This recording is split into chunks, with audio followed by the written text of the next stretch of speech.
Oi, gente, eu sou Cristina Pimentel. Bem-vindos ao meu canal Crio Consciências. Hoje nós vamos ter a nossa terceira aula do nosso mini curso Cicatrizes Emocionais do Corte à Cura. Nosso tema de hoje é a nossa criança interior ferida. Nas primeiras aulas a gente falou sobre o nosso masculino ferido, que é a nossa forma de agir e de compreender as coisas. A nossa vontade, o nosso desejo, aquilo que nos coloca em movimento. Na aula 2 a gente falou da nossa emoção, né? Nossa forma de compreender, de acolher, de se nutrir e nutrir as pessoas, que é o nosso feminino ferido. Hoje a gente vai falar sobre a somatória, o produto disso, que é a nossa criança interior ferida. Para a gente entender melhor, antes de qualquer coisa, dá aquele likezinho aí, dá aquela moralzinha pra tia aqui, curte, compartilha, manda para quem você acha que vai ser bacana conhecer esse conteúdo. A partir disso, agora bora lá, vem comigo. Nossa criança interior.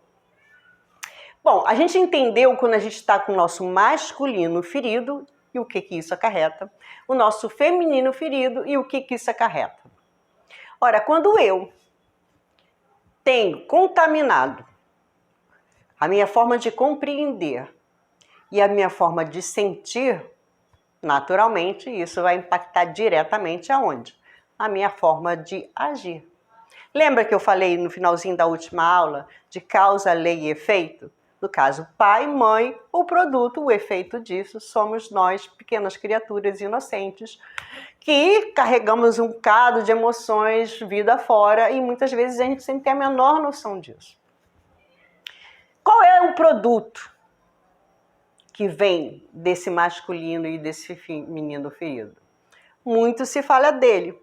Mas será que a gente entende profundamente o que é a bomba da autossabotagem? Tadã! Vamos entender isso melhor? Como é que isso funciona? Quando eu crio em mim, do meu inconsciente, muros, bloqueios, quando a minha mente está nebulosa, eu não consigo ter uma visão clara, real de que realmente são as coisas. Quando eu, a partir dessa compreensão, eu construo um muro, tapando, escondendo, anulando, bloqueando, não aceitando as minhas emoções, com certeza as minhas ações vão ser não muito satisfatórias. Eu vou criar um mecanismo de autossabotagem em várias áreas da minha vida. Isso acontece como? O que é essa autossabotagem? E como que ela acontece na nossa vida? Como é que a gente replica isso? Como é que a gente fica no automático? Porque a partir do momento que eu penso de uma forma contínua, repetitiva, e bloqueio as minhas emoções, eu fico como? Robotizada. Eu não escolho, eu não percebo, eu não capto, eu não uso a minha intuição. E a nossa intuição, que é a nossa força feminina, é onde a gente vai escolher a partir dos nossos valores. Uma pessoa, exemplo, nossa, aquela pessoa para mim tem tanto valor, uma pessoa valiosa, é uma pessoa que tem um determinado valor para você. Ou um objeto, nossa, não vale nada, mas tem um valor emocional. É disso que a gente está falando. Mas voltando às nossas ações, a somatória, né, o produto, né, de todo esse emaranhado emocional, a gente vai começar a entender melhor como é que a gente funciona e como é que a gente fica no automático em coisas que não tem nada a ver com a nossa natureza. E é aí que começa a enraizar, é aí que começa a apontar, é aí que o nosso corpo ele começa a dar sinais que tem alguma coisa errada. E isso é através das doenças. Começa um sintoma leve, conforme o tempo vai passando, e isso vai sendo agravado e muitas vezes geralmente não acaba bem. Mas vamos entender primeiro, autossabotagem. O que é uma autossabotagem? Vamos lembrar de um noticiário. Terroristas explodiram uma ponte. Ora, O que é essa ponte? É algo que me leva a um acontecimento. Se eu atravessar a ponte, eu chego no meu pódio. Se eu atravessar a ponte, eu chego no topo da montanha. Até coloquei esse exemplo aqui. É o impedimento, literalmente, do acontecer. Quando eu me saboto, eu me impeço de acontecer, de florescer, de crescer, de evoluir, de prosperar numa determinada área da minha vida. Como é que acontece? Vamos dar assim, eu dei 12 exemplos de autossabotagem aqui para a gente poder conversar um pouquinho sobre eles. E vamos lá. Vícios. Ontem a gente deu um bom olhar, um bom raciocínio sobre a bebida. Se eu sou racional, se a minha natureza ela é racional, eu vou tender a vícios. Como é que eu vou falar essa palavra? Voláteis, que fumaçam, né? Cigarro, maconha, alguma coisa que me leve ao mental, que simbolize de alguma forma essa fumacinha nesse ar que inunda nossos pensamentos. Não é quem permeia no mundo? Se eu sou uma pessoa emocional, eu vou para as águas. Eu vou para a bebida, drogas injetáveis, líquido. Mas se eu sou uma pessoa racional, quer dizer, racional não, uma pessoa materialista, eu vou provocar, me autossabotar para ter perdas. Perdas materiais, perdas sociais, perdas amorosas, perdas familiares. Eu vou dar um jeito de perder. Não só perder coisas físicas, mas perder a moral, perder a confiança. Navega por esse universo que dá certo. Eu vou desenvolver a rejeição. O sentimento de rejeição. O que é eu ficar replicando nessa roda esse sentimento de rejeição? Quando eu sou rejeitada por algo ou por alguém.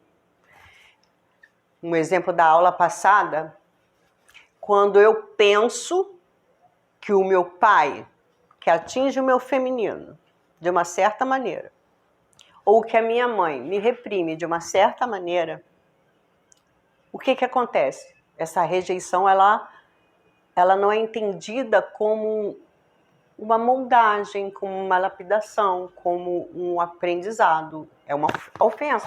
Eu sinto aquilo como uma coisa assim, ai, me rejeitou.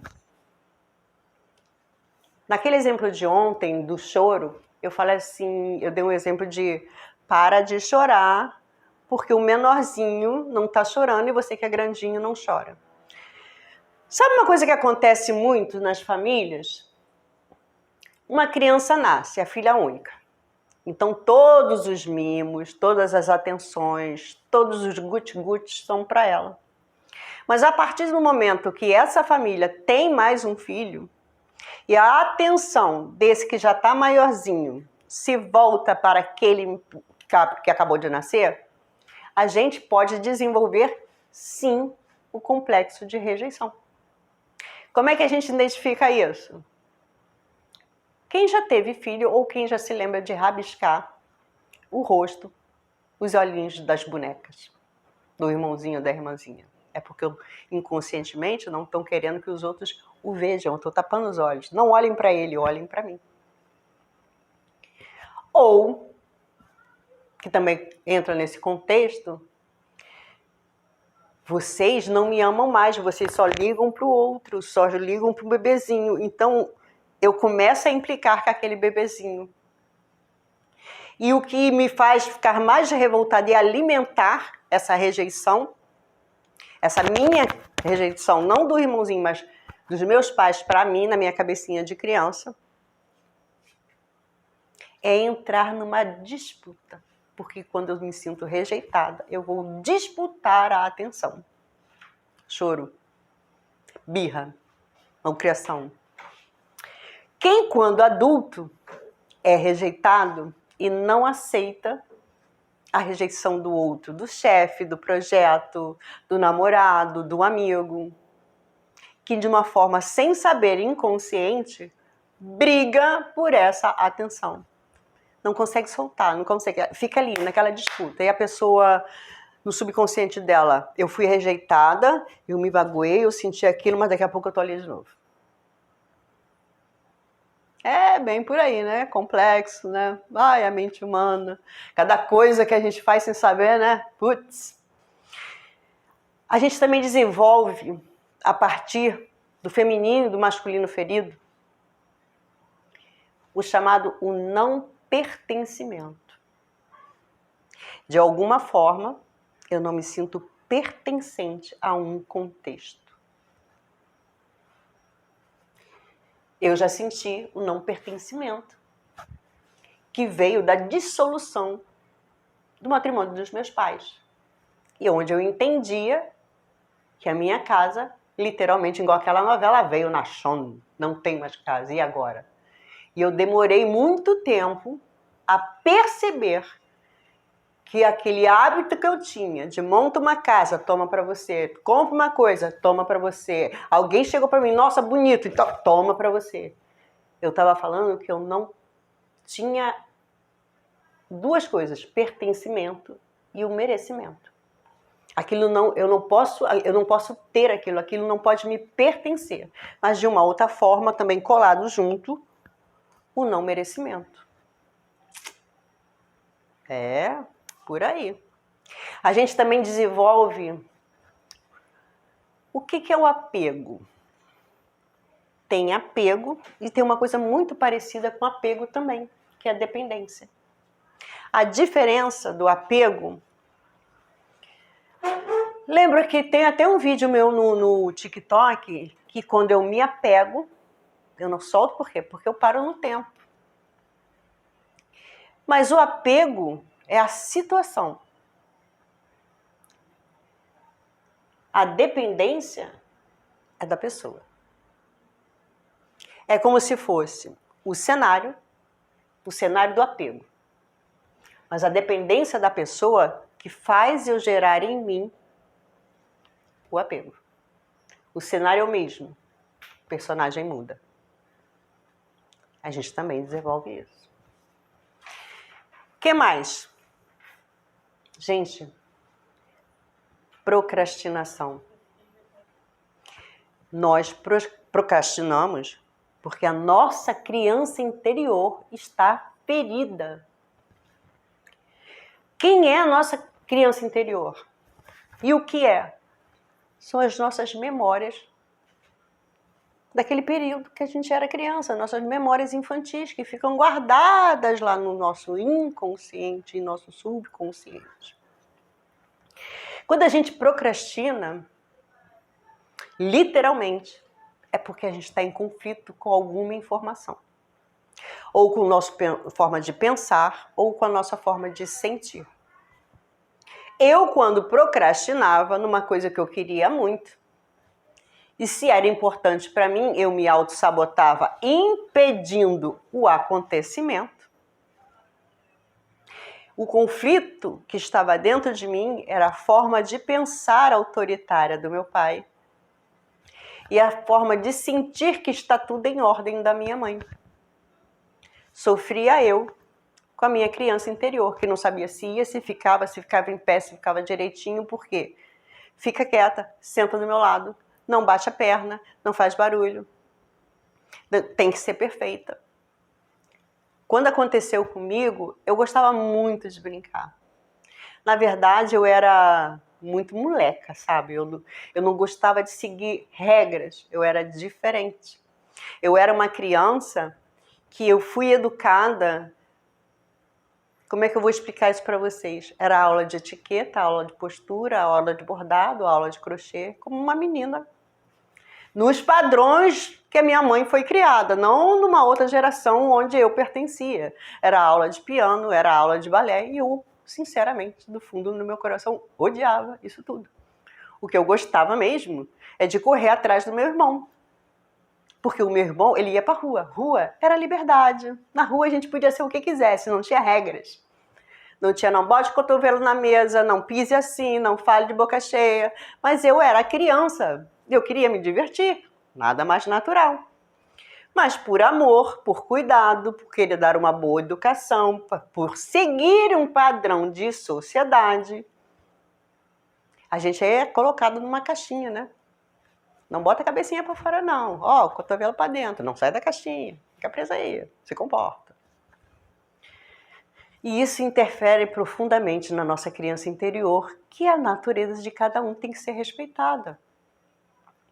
Por mais que a gente não entenda direito, então a gente tem que começar a mudar esse tipo de educação.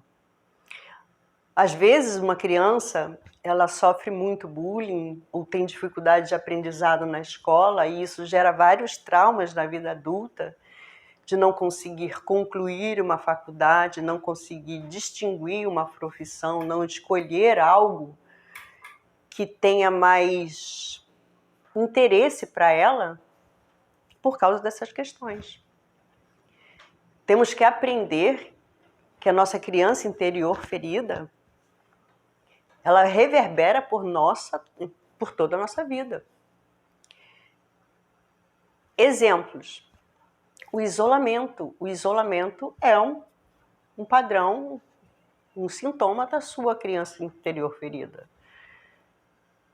Eu era muito isolada na escola. Eu tinha uma dificuldade terrível de ir à frente do quadro para falar, para dar uma resposta, porque eu não entendia a forma como a educação era colocada. Ou era pega e faça, porra, mas eu não estou entendendo, mas eu adulta falo, porra, não estou entendendo, repete 1000 vezes até eu entender. A criança a gente tem vergonha já de... Falou de digitado, nossa, suava frio. Ou vai no quadro e responda. Berrou, eu não tinha entendido a matéria. Existem crianças que aprendem na prática. Existem crianças que aprendem com imagem. Eu só vim descobrir na vida adulta que eu aprendia ouvindo. Eu era péssima, teve uma época que eu era péssima em todas as matérias. A única matéria que eu era top era história. Era realmente, gente, eu era praticamente um Rolando Lero na sala de aula, porque escutei uma vez, gravei, captei, amado mestre, e aí que eu me dava bem. Matemática, eu só fui entender melhor um professor meu chamado Isaías. Nunca mais eu esqueci o que é a memória através das histórias. Eu só consegui entender matemática porque o meu professor, ele contava uma história, ele fazia a gente pensar através daquela história e naquele contexto ele dava o conteúdo. Foi aí que eu desagarrei da matemática. Mas isso era um professor, foi um professor. Se eu não me engano, eu estava na 2ª ou 3ª série, se eu não me engano. E olha quanto tempo passou daqui para lá. Ou pior, quanto tempo para trás. E isso vai ferindo a nossa criança interior. Porque a gente fica de castigo, a gente tem que copiar 1000 vezes. O bullying, hoje a gente fala bullying, antigamente era chapeuzinho de burro na escola. E aí? Palmatória, gente, eu não passei, mas meu pai me contava da história de palmatória. Quantos traumas ele deve ter desenvolvido? Mexe na autoestima, na autoconfiança, na capacidade de realizar. Também atinge a visão que tem de si mesmo, né? Porque a gente fica com uma visão distorcida de si mesmo. E mais um caralhau de coisas. Por isso que é importante a gente prestar atenção na nossa criança interior ferida. E saber de onde vem. Porque quando a gente fala de autossabotagem, a gente fala onde? Para onde que a gente busca? Onde é que a gente vai? Na nossa infância. O que mais que pode vir? Porque aqui a gente está dando uma pequena aula, mas tem muito mais coisa para saber, tem muito mais coisa para aprender. é o universo inteiro. E a partir daqui em diante, eu convido a você também a entrar nessa jornada comigo. Eu tenho certeza que você vai aprender muito de uma linguagem bem clara. Continuando. Falamos de baixa autoestima. Meu Deus, como a gente aprende a ter medo. Ninguém nasce com medo. O medo, ele é mental. A gente é programado, ensinado, condicionado para ter medo. Medo de tudo. Medo de agir, medo de ficar, medo de escolher, medo de experimentar. Medo de dizer não, medo de desagradar. Medo de se machucar, medo de arriscar. Mais um rótulo. Mais uma camada soterrando gente. Medo é bom. Medo faz parte da nossa natureza, mas em equilíbrio. Medo para autoproteção, ok. Mas não medo da vida, medo de caminhar, medo de desenvolver. Mas o medo profundo, enraizado, repetido várias vezes, tenha medo, tenha medo, tenha medo, tenha medo. Não faça isso não. Não arrisque, não invista nesse negócio. Não perca esse benefício. Não perca esta casa, não perca esse relacionamento, não perca essa pessoa. A porrada tá comendo solta no ombro, mas não perca. Por medo. Você fica uma pessoa medrosa, não consegue se posicionar, não consegue escolher, não consegue arriscar. É um problema sério. Bom, crenças limitantes. Crenças limitantes, além de ser altamente tóxico, é a primordial coisa que impede de você acontecer na sua vida. Porque crença limitante, algo que eu acredito que me limita, que daquele ponto eu não passo, que dali eu não vou, que dali eu não consigo, ou daquilo dali não é para mim, ou aquilo dali, tipo, é muito difícil. Nada é difícil.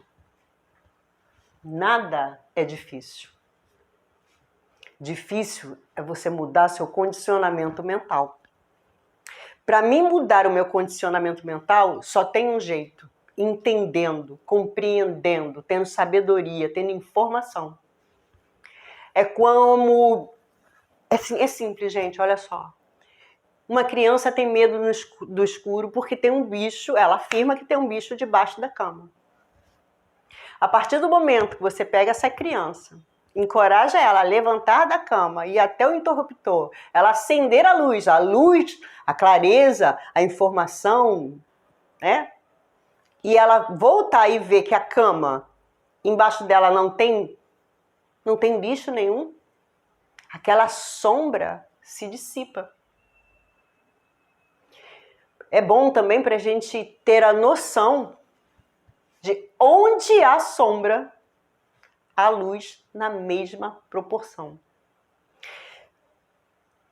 Se uma pessoa se acha burra, é sinal que ela tem que aprender, desenvolver dentro dela, que faz parte do propósito dela. Ser inteligente, ser um destaque, ser uma referência em um determinado assunto. Quando uma pessoa nasce num ambiente de muita escassez, é porque ela veio aprender, desenvolver, lidar, criar mecanismos, porque um dia, certamente, por A mais B, ela vai ter que lidar com recursos. E qual a melhor maneira de você aprender a lidar com recursos? É lidar com a falta deles. Antes de eu acertar, para mim ficar boa numa coisa assertiva, que muda, que faz diferença, que gera valor, que cria impacto, é bom eu errar bastante. Eu errar mais de 1000 vezes, mais de 2000 vezes. Porque vão ser 2000 vezes que eu vou dar aula, palestra, curso, livro, live e outras tantas informações hoje em dia de como não dar errado. Enquanto a gente não mudar essa chave na nossa cabecinha, a gente vai ficar como? acendendo sempre o estupim da bomba da autossabotagem. Escassez. Escassez, gente, eu estou preparando um módulo fodástico para vocês, que vocês vão sair de toda a escassez possível e imaginária que vocês tiverem. E isso vai ser bem legal. Eu tô doida para entregar isso para vocês não sabem o quanto. Por que que eu tenho escassez? Escassez eu tenho porque o meu meio onde eu cresci, não necessariamente o contexto familiar, mas o contexto social da onde eu me desenvolvi, tinha uma visão errada sobre a abundância. Quando eu falo abundância, eu não falo não necessariamente sobre larjan, tutu, jabaculê, dinheiro. Abundância de bons sentimentos, de bons pensamentos, de boa educação, de boa alimentação, de bons hábitos, que de um jeito ou de outro vão interferir na minha vida material. Porque se eu tenho informação, se eu tenho compreensão, se eu tenho conhecimento, com o meu lado masculino, ok, eu vou desenvolver um bom sentimento com o meu lado feminino. Eu vou intuir, eu vou perceber, eu vou saber a hora certa, eu vou escolher um bom investimento, um bom negócio. E daí eu vou fazer o quê? Uma ação assertiva. Causa, lei e efeito. Física quântica, matemática, você pode chamar o que quiser. Não tem como dar errado. Um exemplo de uma criança interior ferida. Um desejo muito grande de ter um negócio. Quando eu era criança, eu brincava muito de carrinho. Meu sonho é ter uma frota de caminhões. Eu não cheguei nem perto de ser caminhoneiro. Porque eu estou cheia de crenças limitantes, de ideias de escassez, de não merecimento, de não pertencimento. Eu não aprendi a lidar com dinheiro, eu não me aprofundei nesse assunto, eu não sei montar uma empresa. Como criatura de Deus, você quer ser dono de empresa? Porque eu procrastino? Porque eu não consigo concluir uma faculdade? Quantos de nós começam uma coisa e não terminam? Um curso, um estudo, um livro, uma faculdade, uma especialização. Sinal que tem alguma coisa errada. Mas é mais fácil a sociedade falar, você é preguiçoso, você não quer nada com a vida, vagabundo, encostada. Ninguém olha com um olhar mais profundo. A gente é educado a olhar só a linha d'água. O que está para baixo esconde, ninguém precisa ver. A sujeira famosa ali debaixo do tapete. Só que aquela sujeira ali debaixo do tapete nada mais é que a nossa criança interior ferida. Pá! Está na hora de mudar esse pensamento, está na hora de mudar esse raciocínio. A gente está numa era de esclarecimento, de conhecimento, de sabedoria. Mas a minha proposta é levar para você o quê? Por onde começar. A quantidade de gente, e eu também passei por isso, de buscar uma informação, porque a gente não é educado para entender as nossas questões internas. A informação que eu achava era muito técnica, ou muito oculta no entendimento. Parecia que eu estava, assim, eu era analfabeta buscando informação no mundo de PhD. Aí eu pensei, eu vou simplificar isso, eu vou botar no popular. Todo mundo tem que entender, todo mundo tem que compreender o que sente. Por que sente? Porque hoje eu olho na rua, eu vejo tantos talentos, tantas pessoas extremamente capazes, talentosas, aptas, mas que não acreditam nelas mesmas porque elas são crianças interiores feridas. Elas não entendem como elas desenvolveram isso. Elas não entendem por que sofrem, o que estão sentindo, de onde vem, por quê. Mas há a chama ali acesa. Lá no fundinho, escondidinha para ninguém ver. Um sonho, um desejo, uma insatisfação, uma tristeza, uma mágoa. É só entendendo que a gente vai conseguir saber. A nossa criança interior é nada mais, nada menos que a nossa capacidade de realização. Somos feitos para sermos ricos e abundantes naquilo que escolhemos para nós, através do nosso livre-arbítrio. A nossa criança interior, ela merece. Nós merecemos. A nossa criança interior, ela está gritando. Gritando por socorro, por ser ouvida, por ser acolhida, por ser querida, por ser amada. Ela quer brincar. Brincar, que eu falo, ela quer o quê? Acontecer, ela quer manifestar na sua vida. Eu nem sabia, no começo da minha jornada, e olha que eu comecei minha jornada lá pelos anos, lá por 2012, o que era uma criança interior ferida. Eu não sabia patavinha de nada. E quando eu comecei a olhar e associar a tudo que eu vivi, tudo que eu passei, tudo que eu experienciei, e entender como isso estava se refletindo agora,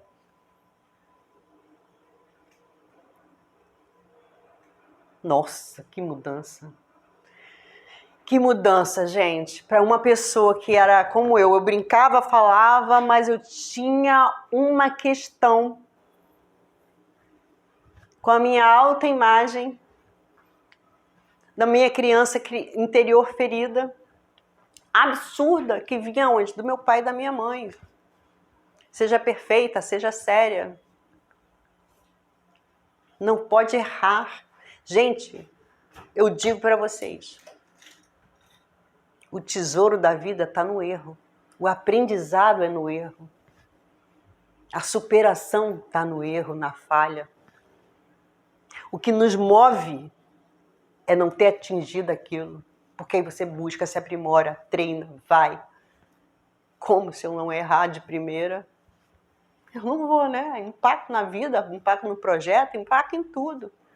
Conforme eu fui tirando essas camadas e fui trazendo à tona a minha criança interior, que quando isso acontece, quando o meu masculino e o meu feminino está contaminado, ele está ferido,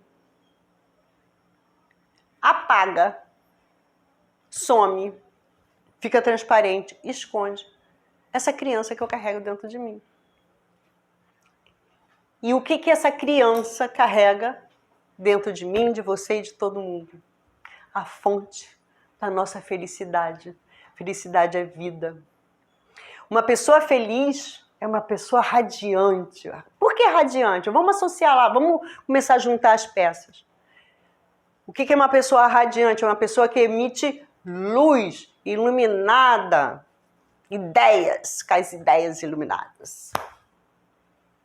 O que é uma pessoa carismática? É uma pessoa acolhedora, que tem magnetismo, que tem energia dela, o quê?